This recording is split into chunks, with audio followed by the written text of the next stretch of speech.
नाज़रीन आदाब, न्यूज़ 18 उर्दू में आपका इस्तकबाल है। मैं हूं विसाल आजम और आप देख रहे हैं खबरनामा। सबसे पहले नजर डालते हैं सुर्खियों पर।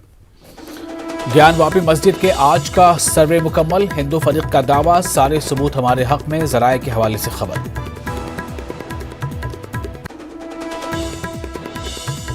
अहमदाबाद में असदुद्दीन ओवैसी से का बयान दिया। उन्होंने कहा, ज्ञानवापी मस्जिद मामले पर तमाम सियासी पार्टियां खामोश, इनके लिए मुसलमान न कभी वोट बैंक था और न है, सिर्फ मुसलमानों को डराने का किया गया है काम।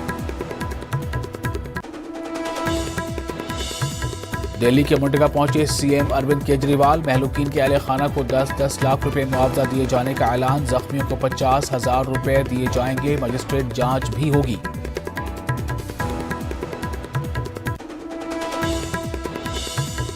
श्रीनगर में एनसी सदर डॉक्टर फारूक अब्दुल्ला की रिहाइशगाह पर meeting, people's alliance for Gupkar declaration के लीडरान की हुई मुलाकात, पीएम पैकेज के मुलाजमीन को महफूज पोस्टिंग देने पर जोर दिया।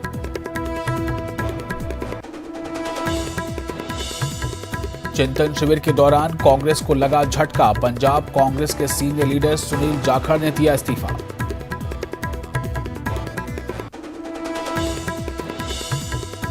गेहूं की बरामदात पर पाबंदी, आलमी बाजार में गेहूं की बढ़ती कीमतों के सबब लिया गया फैसला, डीजीएफडी की मीटिंग में लिया गया फैसला, मुल्क और जरूरतमंद पड़ोसी मुल्कों का रखा जाएगा ख्याल।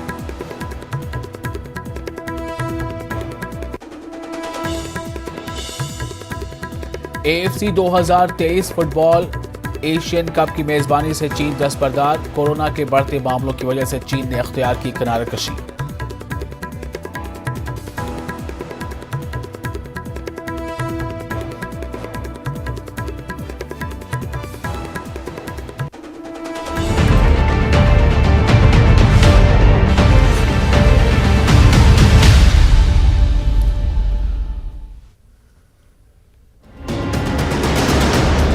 सरकार सुविधा नहीं दी, अगर आ जाता सारा बंदा बच जाता। हमारे हॉस्पिटल हमारे कहीं अभी कुछ नहीं।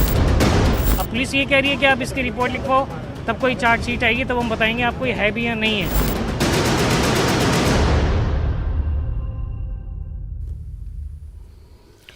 मुंडका में लापरवाही के सबब 27 जिंदगियां मौत के मुंह में चली गई। महलूकीन की शनाख्त के लिए डीएनए टेस्ट कराया जा सकता है। पुलिस इमारत के मालिक की तलाश कर रही है, जबकि कंपनी मालिकान हरीशन और वरुण गोयल के गिरफ्तार कर लिया गया है।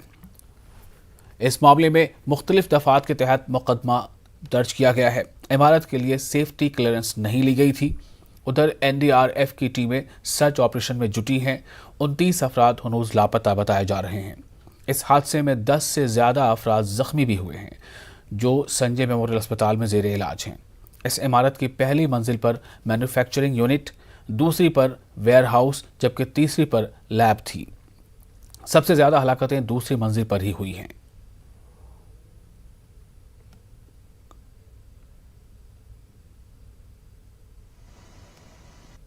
हमने 50 टेंडर, पहले 8 टेंडर भेजे, बाद में 25 किए और बाद में 30 टेंडर किए। करीब 125 आदमी हमने इसमें काम में लगाए।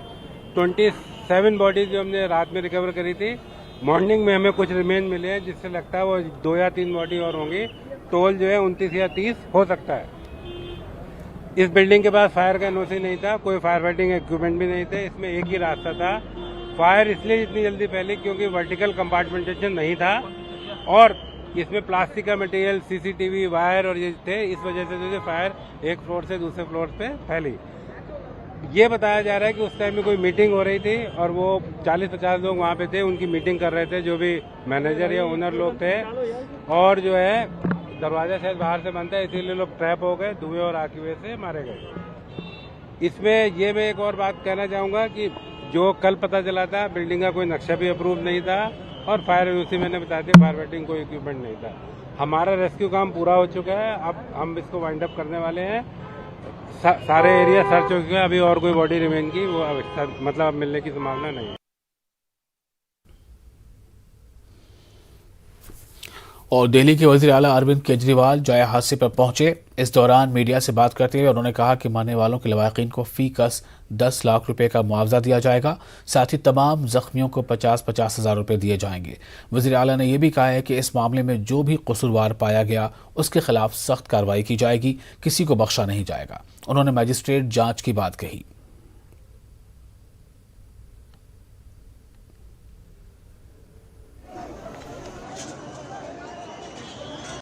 बहुत ही दर्दनाक हादसा हुआ है यहाँ पे, जहाँ इस फैक्ट्री में, इस बिल्डिंग के अंदर आग लगी। बहुत ही भीषण आग थी और कई लोग ऑन द स्पॉट जल के उनकी डेथ हो गई है और इतनी ज़्यादा उनकी बॉडीज क्षत विक्षत हो गई है कि अभी तक काफ़ी उनमें से पहचान भी नहीं पाए हैं। यहाँ पे हमने DL की तरफ से एक हेल्प डेस्क भी लगाया है। जो लोग मिसिंग रिपोर्ट कर रहे हैं उन लोगों की मदद के लिए, और FSL के ज़रिए DNA की जांच करके आइडेंटिफाई कर पाएंगे कि किसकी बॉडी किस फैमिली की है। मैं भगवान से प्रार्थना करता हूँ कि जो लोगों की डेथ हुई है उनकी आत्मा को शांति दे, उनके घर के लोगों को ये बर्दाश्त करने की शक्ति दे। दिल्ली सरकार की तरफ से हम मैजिस्ट्रियल इंक्वायरी मैंने ऑर्डर कर दी है। अभी DM यहीं पे मौजूद थी और मैजिस्ट्रियल इंक्वायरी की जाएगी और जो लोगों की डेथ हो गई है उन्हें दिल्ली सरकार की तरफ से 10-10 लाख रुपए का मुआवजा दिया जाएगा और जो लोग घायल हुए हैं उनको 50-50 हज़ार रुपये का मुआवजा दिया जाएगा। दो लोगों ये जो दो भाई थे इनको अरेस्ट कर लिया गया है, लेकिन जो भी गिल्टी हैं, जो भी जांच में निकल के आएगा उनको बख्शा नहीं जाएगा। लापरवाही कई जगह पे रही, ये जांच में पता चलेगा। मैजिस्ट्रियल जांच के जब नतीजे आएंगे तो पता चलेगा कि कौन, अगर कोई ऑफिसर जिम्मेदार था, कोई एजेंसी जिम्मेदार थी, लेकिन इस वक्त हम जांच की वेट करें। एक और इसमें है कि सिविक बॉडीज से लेकर फायर डिपार्टमेंट, दिल्ली सरकार का रेवेन्यू डिपार्टमेंट, तमाम लोगों की इन्वॉल्वमेंट इसमें रहती है। लगता है कि कहीं ना कहीं जो निचले लेवल पर किसी को भी नहीं बख्शेंगे, किसी को भी नहीं बख्शेंगे। एक बारी जांच के नतीजे आ जाने दीजिए। किसी को भी नहीं बख्शा जाएगा, किसी को भी नहीं बख्शेंगे। ये ना बख्शने का सिलसिला और ऐसे बयानात हर ऐसे वाक़े के बाद आता है। एक तरफ गरीबों के जो रोजी रोटी का जरिया है, रेढ़ी या ठेला, उन्हें बुलडोजर से गिराया जा रहा है। वहीं इस बिल्डिंग के बारे में बात आ रही कि इसका नक्शा पास नहीं था। इसमें हो सकता है कि ऐसी बात सामने आए कि फायर सेफ्टी के सारे इंतजामात नहीं थे। ये तमाम लोग आखिर क्या कर रहे थे? ये डिपार्टमेंट, ये महकमा और ये अफसरान, वो क्यों जिम्मेदार नहीं है इसके लिए? और अगर बख्शा नहीं जाएगा तो क्या उनके खिलाफ कार्रवाई होगी? ये तो देखने वाला वक्त बताएगा कि आने वाले वक्त में हम देखेंगे कि क्या कुछ होता है। बीजेपी के रुकन पार्लियामान हंसराज हंस ने मंडका मामले में जांच का मुतालबा किया है। उन्होंने कहा कि सिर्फ जांच कागजात तक महदूद ना हो, कसूरवारों के खिलाफ कार्रवाई भी होनी चाहिए।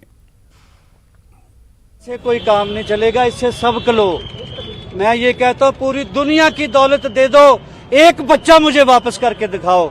हमें भी, मैं अपने आप को भी दोषी समझता हूँ, औरों को भी, जो NOC देते उसको भी, जो बिल्डिंग का मालिक उसको भी, जितना डिपार्टमेंट है इस बिल्डिंग से या ऐसी बिल्डिंग से NOC देने वाला, फायर डिपार्टमेंट से लेके सब, वो सब गुनाहगार है।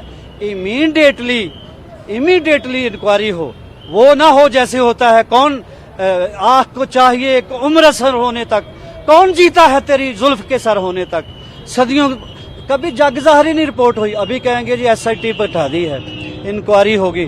कभी आज तक पब्लिक को पता चला है कि किस वजह से ये आग लगी थी, या आगे हम क्या करेंगे इंतजाम? कितनी देर लोगों को मारते रहेंगे, कितनी देर हम लोगों को बेवकूफ बनाते रहेंगे? पता नहीं कितनी फैक्ट्रियां, पता नहीं कितनी जानलेवा फैक्ट्रियां हैं। अभी जाग जाओ। पहले तो, इससे पहले बहुत आग लगी है, तब जाग जाना चाहिए था। बाद में सब लोग आएंगे सियासत करने के लिए, सियासत करने के लिए सब लोग आएंगे, लाशों पे भी आएंगे, मैं भी आया हूँ। लेकिन मैं कहता हूँ अपने आप को सबसे पहले तो कहते हम ना ही चंगे, बुरा ना ही कोई। अपने आप को भी कहूँगा कि जो मैं कर सकता था मैंने नहीं किया, कोई और कर सकता था उसने नहीं किया। इसी वजह से ये हादसे होते हैं। ब्रेक के बाद एक बार फिर आपका इस्तकबाल है। डॉक्टर फारूक अब्दुल्ला की रिहाइशगाह पर आज people's alliance for Gupkar declaration के लीडरान की मीटिंग हुई। महबूबा मुफ्ती और तारिगामी ने भी मीटिंग में शिरकत की। इस दौरान पंडित बिरादरी के एक वफ्द ने राहुल भट्ट के कत्ल और इन्हें दरपेश सिक्योरिटी खदशात पर तबादला ख्याल करने के लिए PAGD वालों से मुलाकात की। इन्होंने PM पैकेज के मुलाजमीन के लिए महफूज मकामात पर पोस्टिंग देने का मुतालबा रखा है। जुमे को एहतजाजी पंडितों पर ताकत का इस्तेमाल की PAGD ने मजम्मत की। गुपकार के लीडरान ने कहा कि वो वादी में मुकीम पंडितों के सिक्योरिटी मसाइल पर बातचीत के लिए LG से मुलाकात करेंगे। मीटिंग के बाद मोहम्मद यूसुफ तारिगामी ने मीडिया को जानकारी फराहम की।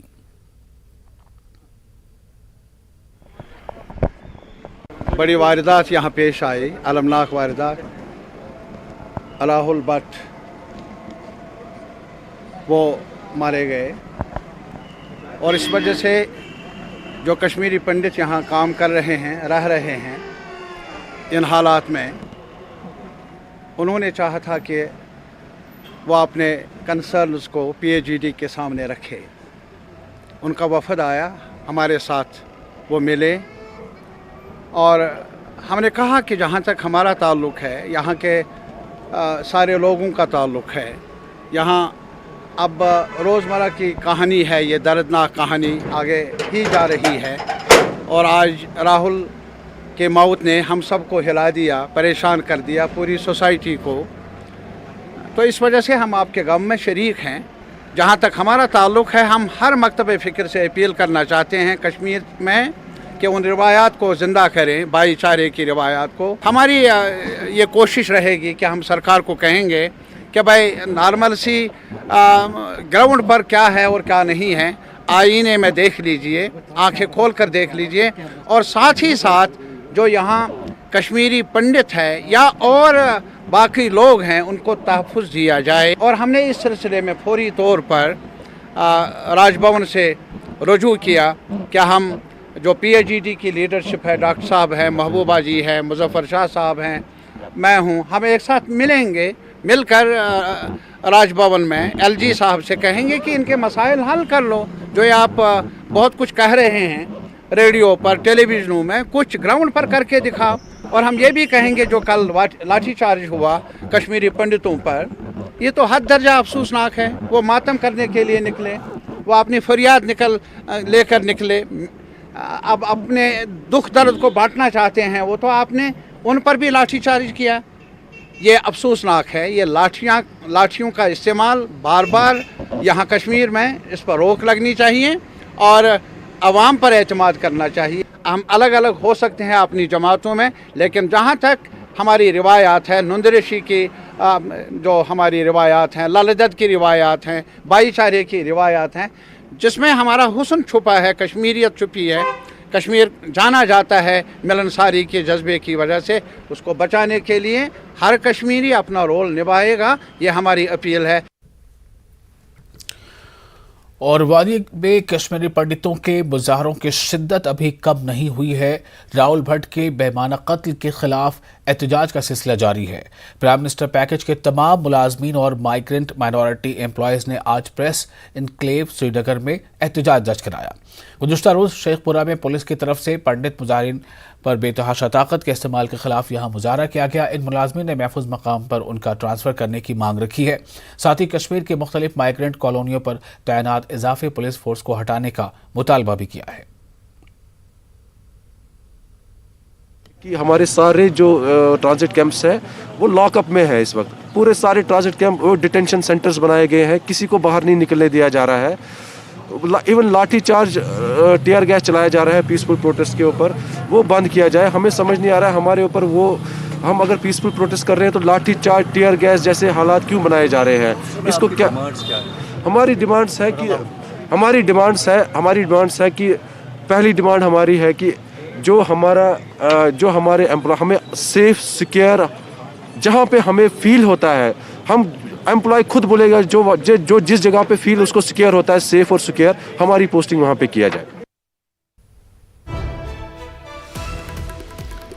और इस वक्त एक अहम खबर है त्रिपुरा से। त्रिपुरा के जो वजीर आला हैं उनके ताल्लुक से ये अहम खबर है। त्रिपुरा के वजीर आला बिप्लब देव ने वजीर आला के ओहदे से इस्तीफा दे दिया है। त्रिपुरा में बीजेपी की सरकार है और बीजेपी की ही ये लीडर हैं, बीजेपी के ही पार्टी से त्रिपुरा के जो मौजूदा अभी वज़ीर आला थे बिप्लब देव, उनका लगाव है।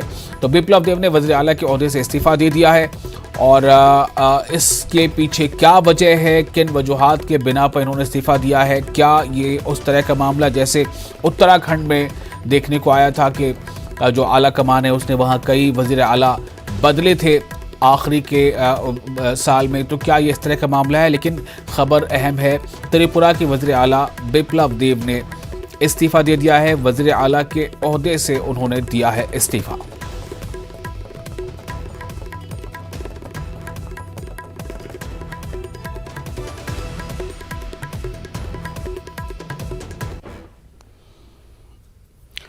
और फिलहाल इस बुलेटिन में इतना ही। जाते जाते आपको हम छोड़ जाते हैं क्रिप्टो की समझ के साथ।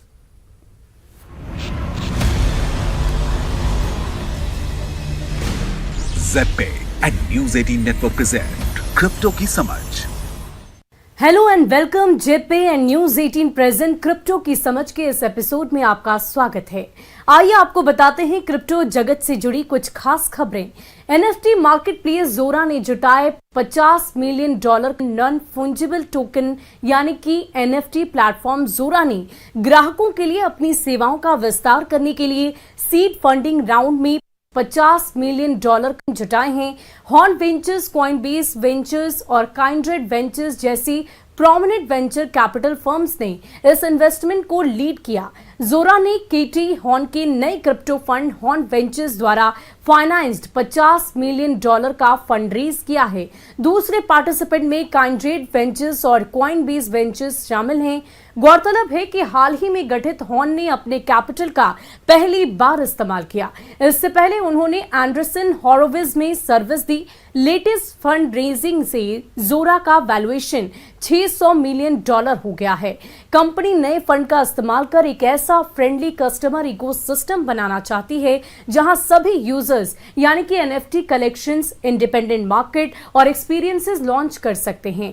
कैलिफोर्निया क्रिप्टो करेंसी को अपनाने और रेगुलेट करने वाला पहला देश कैलिफोर्निया, जिसकी इकोनॉमी कई देशों से बड़ी है और जहां दुनिया के ज्यादातर टेक्नोलॉजिकल इनोवेशन का जन्म हुआ। अब एक और खिताब उससे हासिल हो रहा है। वो ऑफिशियली क्रिप्टो करेंसी को वास्ट लेवल पर अपनाने और उससे संबंधित इनोवेशंस को लागू करने के लिए जरूरी उपाय करने वाला पहला स्टेट बन गया है। गवर्नर गैविन न्यूसम ने डिजिटल करेंसीज के लिए नियमों को तैयार करने के लिए फेडरल गवर्नमेंट के साथ मिलकर स्टेट एजेंसीज के लिए एक एग्जीक्यूटिव ऑर्डर पर हस्ताक्षर किए। इसने अधिकारियों को गवर्नमेंट ऑपरेशन में बॉर्डर ब्लॉकचेन कंप्यूटर कोडिंग को शामिल करने के उपायों का पता लगाने के लिए भी कहा है। आदेश में ये कहा गया है कि जो स्टेट सिलिकॉन वैली और पेपैल और स्क्वायर जैसे फाइनेंशियल इनोवेटर्स के लिए जाना जाता है, उसे नई न्यू टेक्नोलॉजीज को अडेप्ट करने की कोशिश में लगे रहना चाहिए। कैलिफोर्निया में लगभग 39 मिलियन लोग रहते हैं और इसकी इकोनॉमी $3.1 ट्रिलियन से अधिक है, जो कि यूके और भारत से भी बड़ी है। गवर्नर न्यूसम ने कहा है कि वो चाहते हैं कि कैलिफोर्निया क्रिप्टो एसेट के लिए एक कॉम्प्रिहेंसिव, थॉटफुल और हार्मोनाइज्ड रेगुलेटरी और बिजनेस एनवायरनमेंट बनाने की दिशा में काम करने वाला पहला देश बने। पैंटेरा कैपिटल भारत के क्रिप्टो इंडस्ट्री पर एक और फोकस रहा और crypto and blockchain focused investment fund Pantera Capital अपने 2 फंड बंद होने के बाद इंडियन क्रिप्टो और ब्लॉकचेन स्टार्टअप्स पर फोकस कर रहा है। एक ब्लॉग पोस्ट में पैंटेरा कैपिटल के फाउंडर और चीफ एग्जीक्यूटिव डैन मोरहेड ने घोषणा की कि फर्म एक डेडिकेटेड क्रिप्टो ग्रोथ फंड के लिए $200 मिलियन जुटा रही थी। इसके साथ ही क्रिप्टो इन्वेस्टमेंट फर्म 1.3 बिलियन की पूंजी जुटाने के बाद अगले महीने अपने ब्लॉकचेन फंड को बंद करने के लिए तैयार है। जुटाई गई पूंजी $600 मिलियन की टारगेट से दोगुनी है। इसके अलावा पैंटेरा कैपिटल के पार्टनर पॉल वेराडिका टिक के अनुसार कंपनी ने भारत में लगभग 10 डील्स को क्लोज किया है। इसमें क्रिप्टो यूनिकॉर्न कॉइन DCX के साथ भी एक डील शामिल है। उन्होंने ये भी कहा कि कंपनी भारत में और ज्यादा निवेश करने की योजना लगातार बना रही है क्योंकि यहां अच्छे डेवलपर टैलेंट हैं। फर्म ने हाल ही में अपने ब्लॉकचेन फंड से क्रिप्टो यूनिकॉर्न कॉइन DCX में $135 बिलियन के फंडिंग राउंड को लीड किया। फंड के पोर्टफोलियो में एल्केमी, कॉइनबेस, FTX और सर्कल सहित कई बड़ी कंपनियां शामिल हैं। तो क्रिप्टो की समझ के इस एपिसोड में आज के लिए बस इतना ही। क्रिप्टो से जुड़ी कुछ और खबरों और जानकारियों के साथ नेक्स्ट वीक फिर मुलाकात होगी। Till then take care, bye bye.